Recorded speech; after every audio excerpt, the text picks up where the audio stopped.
The crowbar felt unnaturally heavy in Elias Thorne's calloused hands as he peered into the dark maw of the passage beneath his root cellar.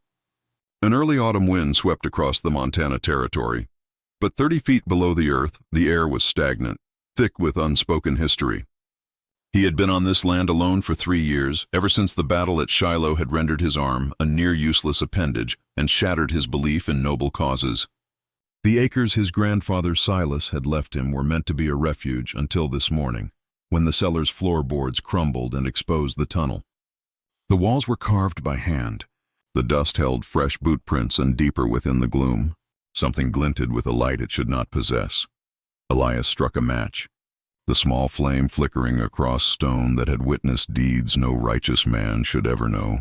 His grandfather's initials were etched into a support beam overhead, ST 1851. But Silas Thorne had been a judge, a man of law and order, not a miner. So why did gold dust still glitter on the tunnel walls? The match seared his fingertips, and in the ensuing darkness, Elias Thorne was on the verge of discovering that some family legacies are built on secrets, and some desires burn more fiercely than a Montana wildfire. 3 days before Elias uncovered the tunnel, she rode into Stone Creek like a phantom born of dust and sunlight. Isabella Vargas moved through the general store with a liquid grace that made the floorboards sigh. Her worn riding skirt did little to hide the curves that could make a devout man question his faith. Elias watched from the saloon porch across the street, his coffee forgotten, as she stepped back into the afternoon glare. A cascade of dark hair seemed to ignite in the golden light. "You aim to stare a hole through her? Or are you going to say howdy?" Old Henderson called from his doorway, a knowing grin splitting his weathered face. Elias crossed the dusty street, his war-torn shoulder aching in the crisp air. Up close, she was even more striking. Her skin was the color of sun-warmed earth, her eyes a shade of amber honey. She was inspecting his buckskin mare with the confident touch of someone who understood horses better than most men understood themselves.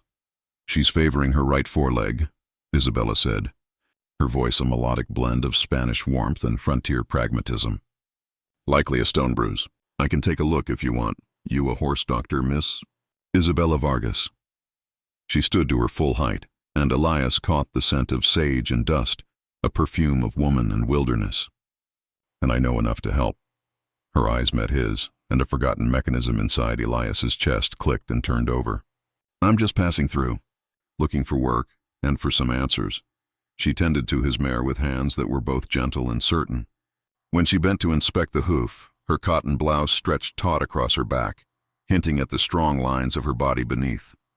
Elias found himself mesmerized by the purse of her lips in concentration, the slight furrow of her brow. "What kind of answers?" he heard himself ask. Isabella's hands paused on the horse's leg. When she looked up, a shadow passed through those honeyed eyes, pain, or perhaps a tightly leashed fury. "I'm looking for a man who lived in this valley a long time ago. His name was Mateo Vargas. He was my grandfather." The name struck Elias with the force of a physical blow. He had seen it just this morning, carved into the same support beam as his own grandfather's initials, down in the suffocating dark where secrets lay in wait. That night, sleep offered Elias no quarter. Every time he closed his eyes, he saw Isabella's face, the way her breath hitched when their hands brushed as he took the reins. She had accepted his offer to stay in his cabin, as the nearest town was a day's ride through territory unsafe for a lone woman. Now she sat by his hearth, her dark hair unbound, wearing one of his spare shirts over her chemise. The white cotton fell to her thighs, and each movement offered a tantalizing glimpse of the smooth skin beneath, making his throat constrict. "Tell me about your grandfather," she said, her voice a soft counterpoint to the crackling fire. "Silas Thorne. I was told he was a judge." Elias remained in his chair across from her, maintaining a distance that felt necessary for survival. "He was the law in these parts. Built the first courthouse in Stone Creek." He studied her face. "Why do you ask?" Isabella's fingers traced the chipped rim of her mug. "Because I believe our grandfathers were acquainted. And I believe something dreadful happened between them." A log popped in the fireplace. Elias felt the oppressive weight of the tunnel's secret. "What makes you say that?" Instead of answering, Isabella rose and went to the window, gazing out at the moon-drenched landscape. The shirt rode up her thighs, outlining the curve of her hips, and the long, elegant line of her legs. Elias's pulse hammered. "My grandfather vanished in 1852, she said at last. He was a prospector with a claim somewhere around here. The territorial marshal said he likely moved on, chasing a richer strike. My grandmother never accepted that. She always said he had found something worth dying for." She turned, backlit by the fire, the thin cotton becoming nearly translucent. Elias could see the silhouette of her body, the swell of her breasts, the dip of her waist.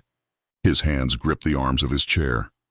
"Elias," she said, and hearing his name from her lips was both a prayer and a curse. "What did you find today in your root cellar?" The question hung between them, as tangible and dangerous as a cocked pistol. He could lie. He could bury the secret for another generation. Or he could trust this woman who felt like an inescapable turn of fate. "Come with me," he said, rising. "Bring a lantern." And Isabella. He paused, absorbing the sight of her, her hair a wild mane, the shirt clinging to her form, her eyes alight with a fierce intelligence. "Whatever's down there, it changes us." She moved toward him with that seamless grace, so close he could feel the warmth of her skin. "Some things," she whispered, "are meant to be changed." As she passed him in the doorway, her body brushed his, leaving a trail of fire in its wake and the terrible certainty that he was stepping into a darkness from which neither of them would emerge the same. The tunnel consumed the lantern's glow.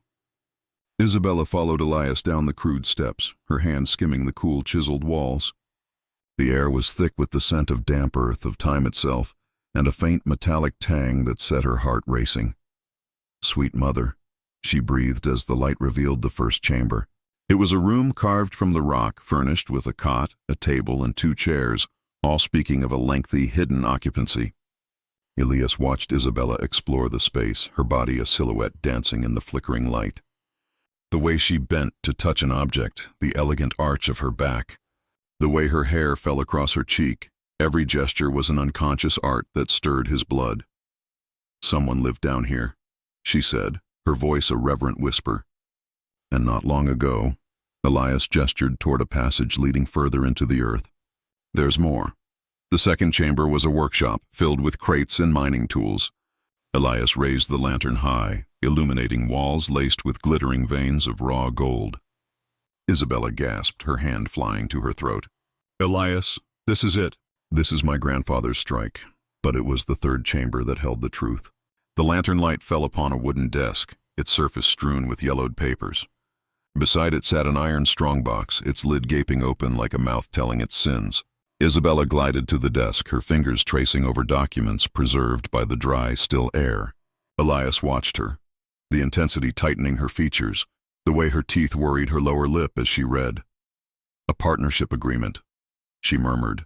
"Dated 1851, between Silas Thorne, Marcus Kane, and—" Her voice cracked.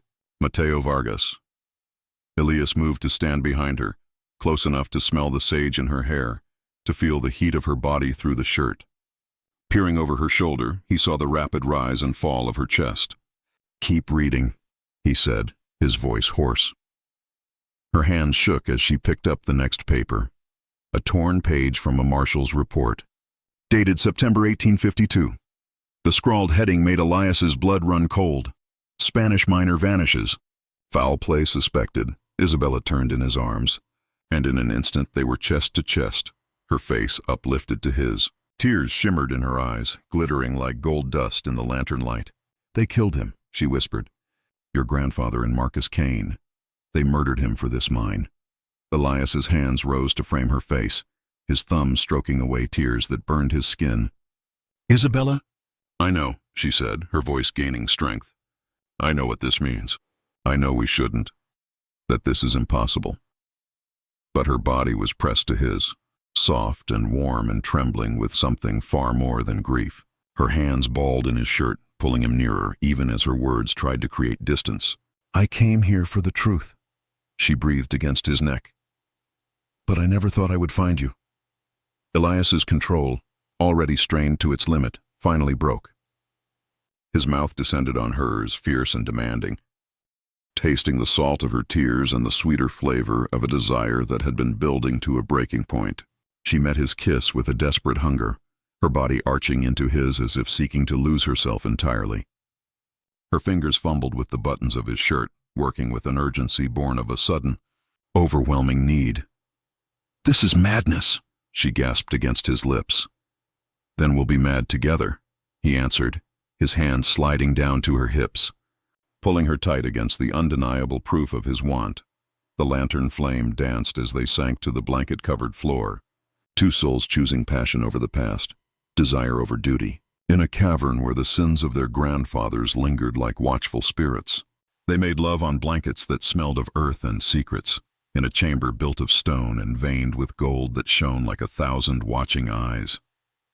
Elias's hands explored the landscape of Isabella's body, the delicate curve of her waist, the vulnerable hollow of her throat, the places that made her gasp his name. She was all fire and silk beneath him, responding to his touch with a wild abandon that stole his breath. Her skin was golden in the flickering light, flawless but for a thin, crescent-shaped scar just below her left breast. "How did you get this?" he asked, tracing its path with his fingertip.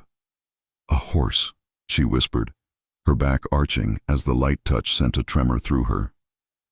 "When I was 16, I tried to break a wild stallion everyone said was untamable." Her breath hitched as his mouth followed his finger's path. "I should have listened." "I'm glad you didn't," Elias murmured against her skin. "Stubborn women are a weakness of mine," she laughed, a low, rich sound, her hands tangling in his hair. "What other weaknesses do you have, Elias Thorne?" He looked up at her, at the sight of her sprawled beneath him, her hair a river of ink on the blanket, her lips swollen from his kisses.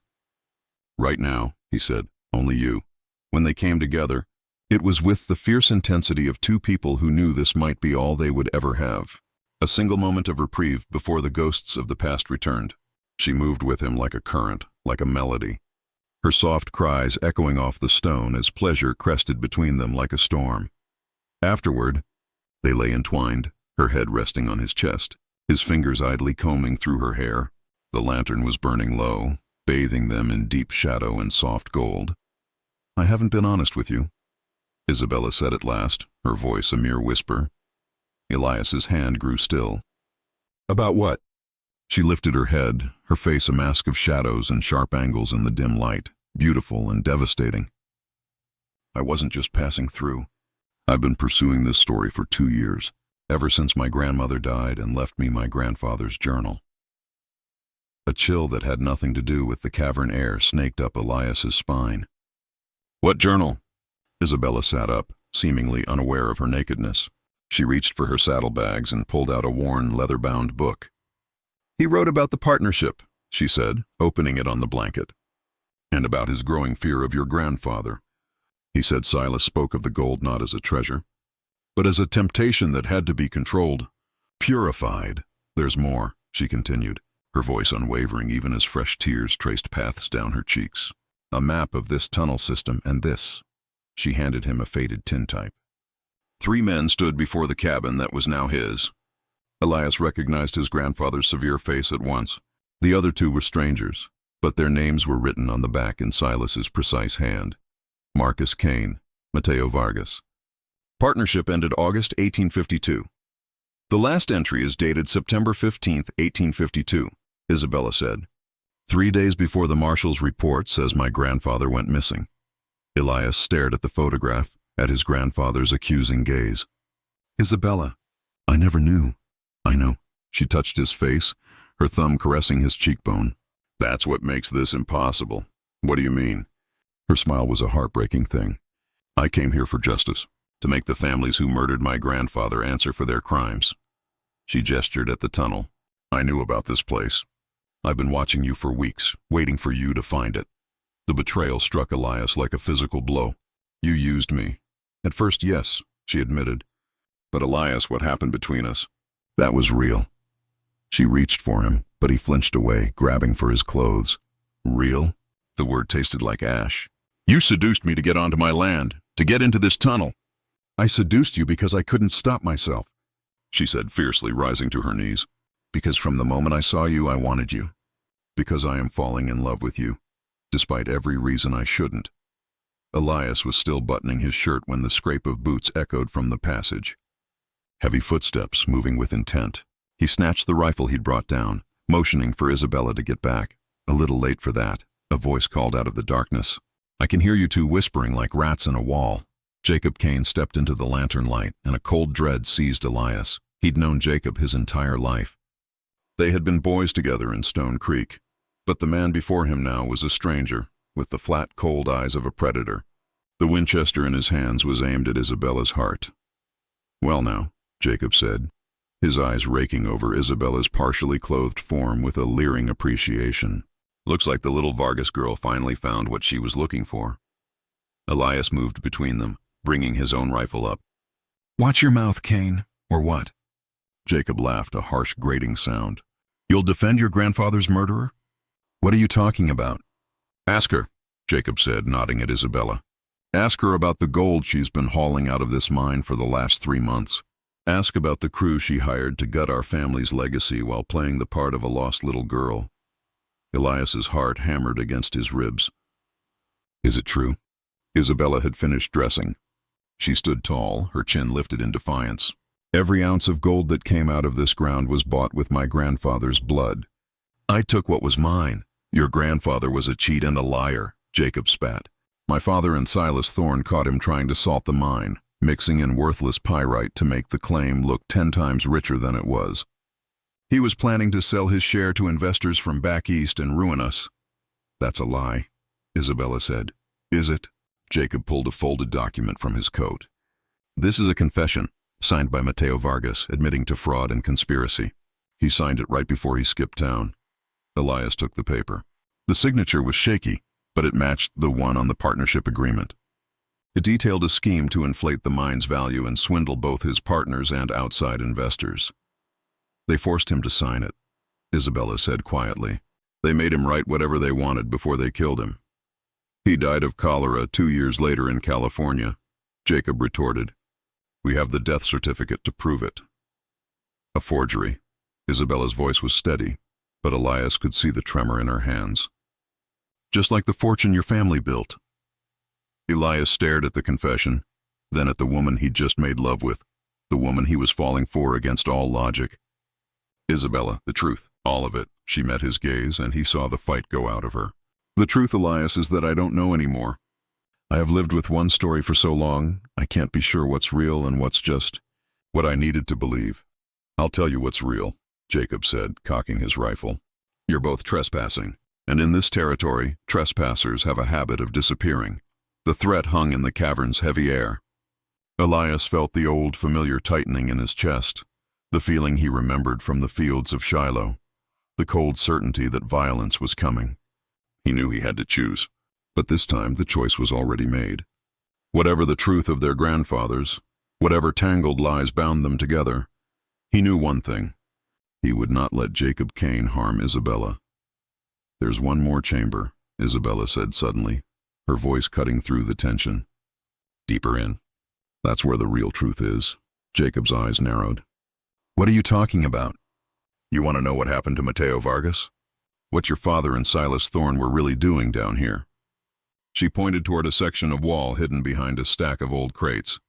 "It's all in there." Keeping his rifle on Jacob, Elias followed Isabella deeper into the mountain. The passage was tight, forcing them into single file. The air became thick with the smell of rot and something else, something that made Elias's battle-honed senses scream. The final chamber was small. In the center, half covered by a decaying canvas tarp, lay human remains.